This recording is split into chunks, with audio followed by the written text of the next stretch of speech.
our team met again with the Minister of Mines in Bamako, and they reported back to me that the Minister of Mines had actually met with the President, discussed our situation, and came back to remark that a fast track process was in place. So while there's never a fixed timeline, Stephen, we know we have the support from everyone involved in trying to get this complete. Hello, you're watching Proactive. Joining me is Kodal Minerals CEO Bernard Aylward. Bernard, very good to speak with you. You're up with an update on your Bougouni project today, including a visit by the Mali's mines minister and the governor of the Bougouni region.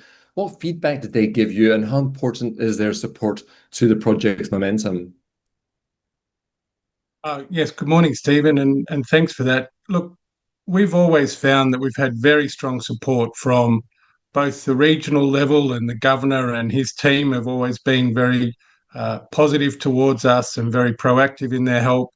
The Minister of Mines as well has always been a supporter of ours. And for us, this visit was just another step to emphasise the importance of the project that we're delivering for the community and for Mali, as well as what we're seeing is the strong support from the government officials and the region to make sure that we get this up and running properly.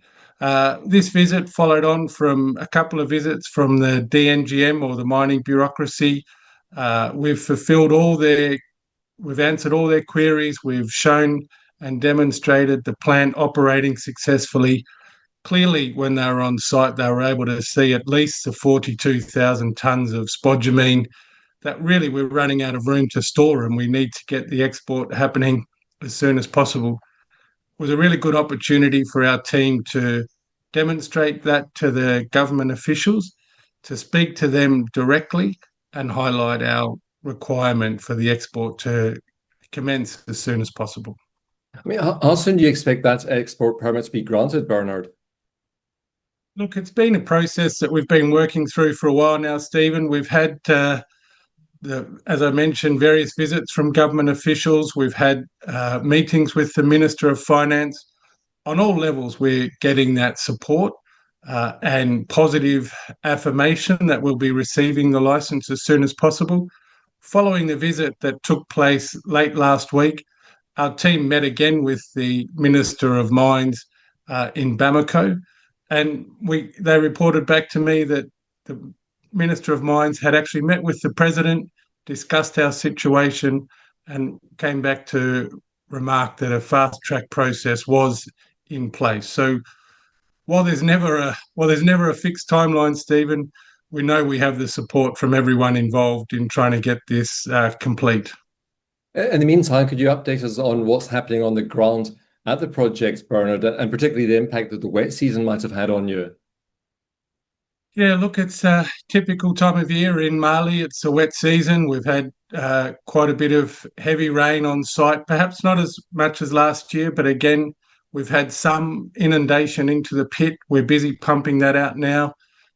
There's been a bit of a delay in getting back onto the ore body. But however, we're still mining, and we're still moving the free dig and expanding the pit to the ultimate expected boundary. So look, we'd like to get that back into mining ore again as soon as possible. Again, in Mali, we've had some issues surrounding increased government control on explosives, and our contractor is working closely with the government to make sure we have enough on site as soon as we can get back onto ore to start blasting. We're still processing. We still have material on the ROM. We're taking the opportunity to make sure we train up the local team to run the process plant as a fully Malian employed team. Things are going well on site. We really would love just to be driving the material down to port. Well, Bernard, I hope you'll continue to keep us updated with progress, and particularly with that export permit.